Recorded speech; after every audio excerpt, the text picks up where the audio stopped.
Have y'all ever noticed that certain artists are associated with being bad? Like every time their names come up, the most you hear people say is that they're a terrible artist. I've always wondered if these artists are truly terrible, or is it just a popular thing to say? Well, right about now, I'm about to find out if one of these rappers are bad, as their name is always associated with such. Ever since I was a fan of hip-hop, Vanilla Ice has always been classified as a bad rapper. All I ever heard is that he's a corny white boy that perpetrated as something he's not. His major hit song, Ice Ice Baby, is a disgrace to the genre, and he shouldn't be looked at as an influence or a pioneer. Even worst rappers lists today still have him as one of the worst rappers of all time. One thing I'm starting to notice about rappers that are considered bad is that people rarely talk about their catalogs and songs. Everything I mentioned before is what classifies Vanilla Ice as a bad rapper. It's the common things everyone says about him while not actually critiquing his actual artistry. Well, that's what I'm about to do in this video. I've never listened to a Vanilla Ice album, and I'm curious to find out if he's really a bad rapper. He has 6 projects in total, and I'm about to share my thoughts on all of them.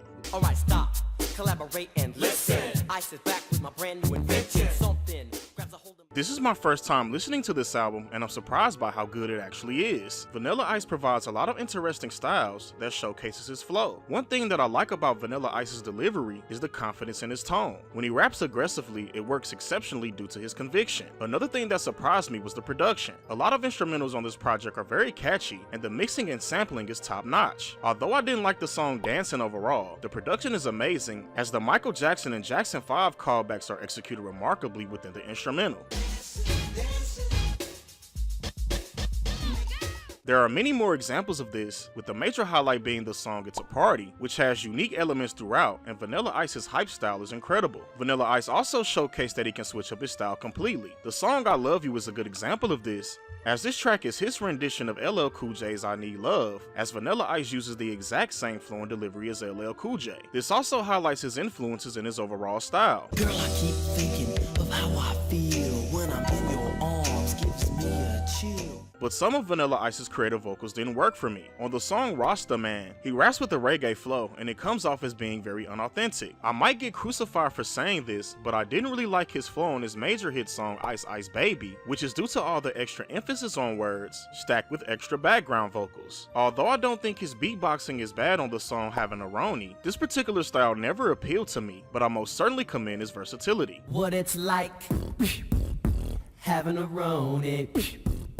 What it's like. Another minor flaw on this album are some of the repetitious samples in the production. This only happened 2 times, which didn't necessarily affect my overall enjoyment of the songs. I just didn't care for it personally. To get a glimpse on what I'm referring to is the repeated whispering phrases on the tracks Ice is Working It and Life is a Fantasy. But with all that being said, this is a great album, as Vanilla Ice provides a compelling style and the production is catchy and unique. Check it out, check it out, check it out, check it out, check it out.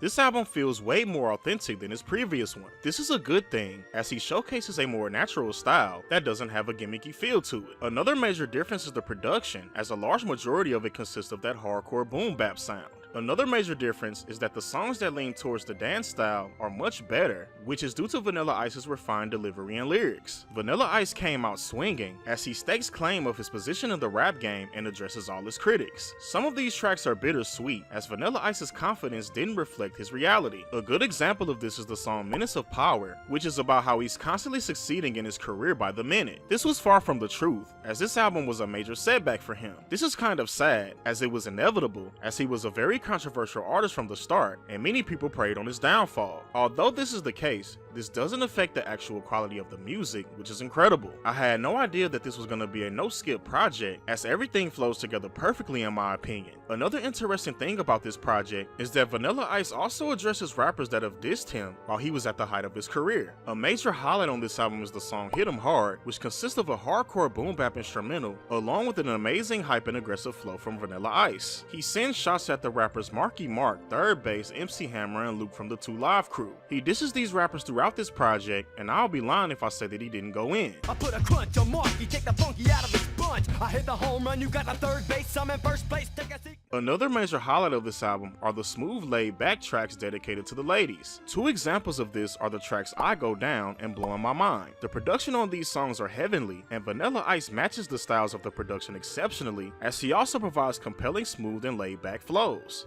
She tells me that I'm on her mind, and a player like me is very hard to find. In conclusion, this is definitely an underrated album, as it's flawless in my opinion. All the flaws I had with his previous project are cleaned up here, and his overall style is amazing due to his flows and lyrics being more refined. Reality sucks, too much pain. I can't explain why I wanna blast brains. Still I see it on the other side. I'm completely amazed by Vanilla Ice's creative style on this album, which is mainly influenced by the heavy metal genre. The instrumentals all consist of instruments such as drums and guitars. The production fits Vanilla Ice's newly developed metal style exceptionally. He provides all the elements of a rock artist, along with sticking to his roots as an MC. His aggressive screaming flows sound great for the most part, and I'm highly impressed by his creativity. The concepts on this project are another highlight, as he touches on deep topics such as past family issues, his mental state, and his wicked journey in the industry. His performances on these songs are incredible, as he showcases passion and pain in his vocals. Some major highlights of this are the tracks Scars, F Me, SNAFU, and ADD. Another incredible highlight is the song Too Cold, which involves him paying homage to his major hit song Ice Ice Baby. He raps the same verses from the original track, which is now influenced by the metal genre. The chorus is also extremely catchy, and his performance on this track overall highlights everything I previously said about his execution on this track. This version of Ice Ice Baby is also the superior version in my opinion, as it's highly more enjoyable. Ice, ice, baby. The only downside on this project that I didn't like were some of Vanilla Ice's creative choices when it comes to his vocals. I didn't like his overall delivery on the intro track Living, along with his staticky vocals on the song Stumping Through the Bayou.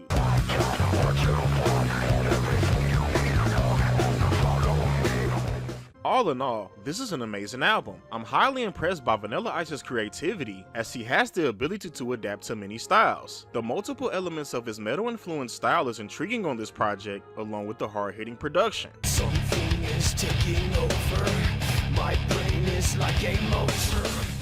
Vanilla Ice provides a unique concept for this album, as it consists of two sections. The first half consists of tracks influenced by the metal genre, and the second half are strictly rap songs. With that being said, the metal side of this album is much better than the rap side. The reason this is the case is because Vanilla Ice's style is more versatile, as he provides multiple creative and unique vocal choices. This involves him rapping, shouting, and singing, which all sound great for the most part. The major flaw on the rap side is that Vanilla Ice's style is a bit one-dimensional. Another issue with his flow is that it's not modernized. This is disappointing, as I know that he could have adapted, just as he did on his second album, Mind Blowin. One major highlight on the rap side of this album are the guest performances from the rapper Lil Darkman. The reason this is the case is that his rap flow sounds more modernized compared to Vanilla Ice's. A perfect example of this is the track Unbreakable, which has a great boom bap instrumental, along with Lil Darkman providing a more fitting style, while Vanilla Ice has that 80s style flow. What you gonna do? My boys are on you. You know a hard head makes for a soft shoe. Now cricket. There are more instances of this, which brings the value of this project down. The metal side, on the other hand, is filled with creative production styles and concepts. A major highlight is the song Nothing Is Real, which involves Vanilla Ice explaining a damning mental state about how things in life seem to not be real, even though you're in the midst of it. The hype feel of the instrumental of this track have various elements, which also matches well with Vanilla Ice's very unique style.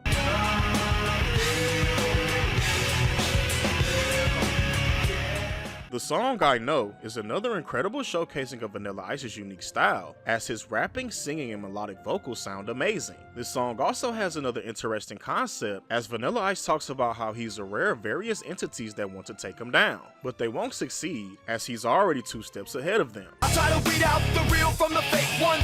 Two-faced ones want to keep it real, son. I can see Another notable highlight on this album are his various shots at the rapper Eminem. He calls him a phony on the song Exhale, and he tells Eminem that he wouldn't even exist if it wasn't for him on the song Hip Hop Rules. wanna be rapper, fake mini-me like who? Marshall Mathers. Okay, Stans, calm down. Your savior is not exempt from getting dissed. He's also a grown man and can handle himself. But with that being said, this is a pretty good album, as there are a lot of good songs. Well, it's not about the industry, and it's not about the things that I've been through like Nas and Jay-Z.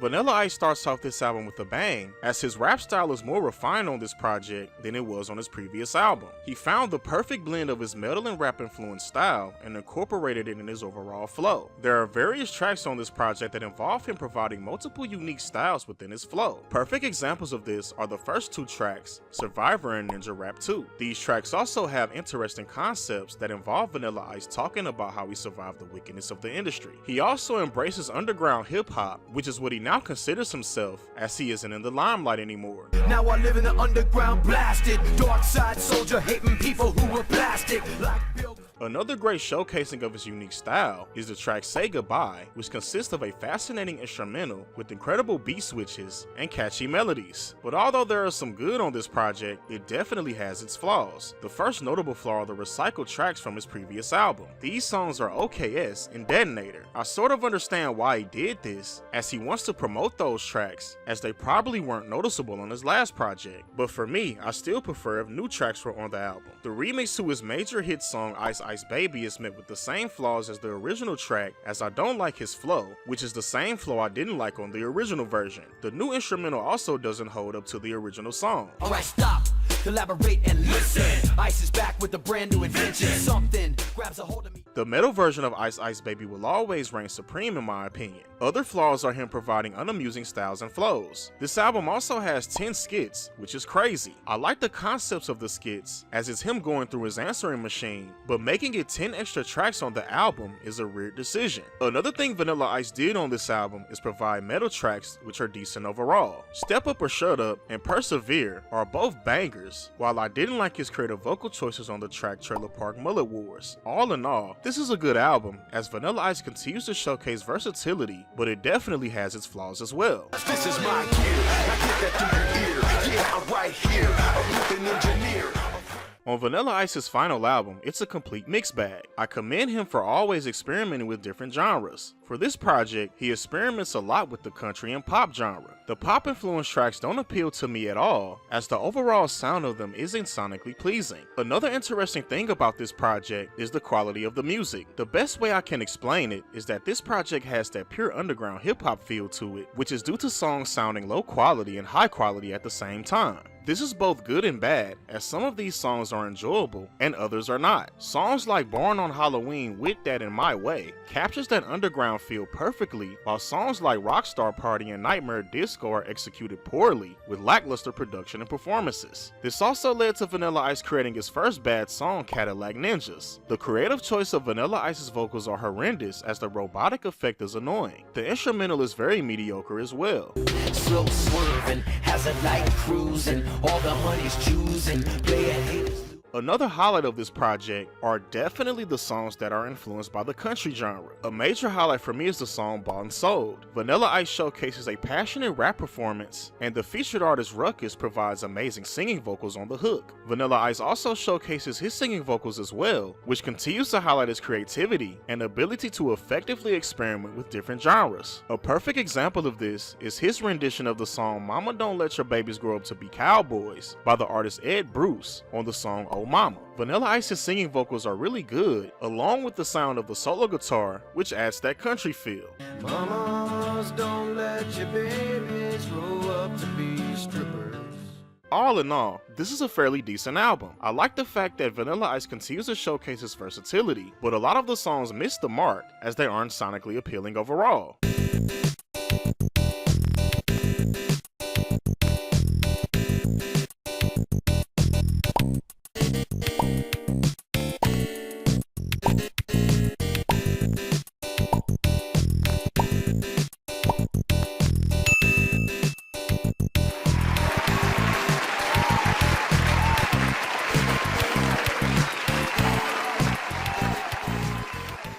Now to answer the question, is Vanilla Ice a bad rapper? 100% not. This is actually the worst case of blasphemy I've seen in the rap community. Not only is Vanilla Ice not a bad rapper, he's an incredible one. He has the ability to switch up his style, which led to a ton of creativity in his discography. His metal efforts are severely underrated, as he mastered the style of that genre while still effectively incorporating his hip-hop influence. The amount of enjoyable songs he has surprised me, and it's a shame that he has the bad rapper label on him. Another great thing about Vanilla Ice is that he has the pure essence of hip-hop in his overall style. For those of you who don't know, hip-hop has 5 elements. These things are MCing, DJing, dancing, fashion, and graffiti. Out of the 5 elements, Vanilla Ice has 4 of them, as he's an MC, dancer, fashionable, and he states that he did graffiti in the past. This revelation is even more slap in the face to his artistry, as he has more of the elements than rappers that discredit him. What I've come to realize is that if a rapper has more of the true elements of hip-hop than another artist, they get shunned in the genre. This has also happened with MC Hammer, Kid and Play, and Soulja Boy. Dance hip-hop is looked at as being corny to many, when it's actually the true essence of hip-hop. It blows my mind when someone like KRS-One states that Vanilla Ice created a distorted mutation of rap, when he actually has more of the essence than himself. In my opinion, people hated the fact that Vanilla Ice was as good as he was, while he also stayed true to the spirit of hip-hop. A lot of acts that hated on him couldn't do what he did, and they didn't like it. Now, I do understand the whole aspect of Vanilla Ice's race. Some people didn't like the fact that a white man was dominating a genre that was created by black people. They felt as though he was a colonizer in order to use hip-hop for his benefit. This was far from the actual truth, as Vanilla Ice has shown time and time again that he truly loves hip-hop and respects the legends before and after him. He never spoke on hip-hop in a negative light, like someone who did, and was an actual colonizer that used hip-hop for their gain.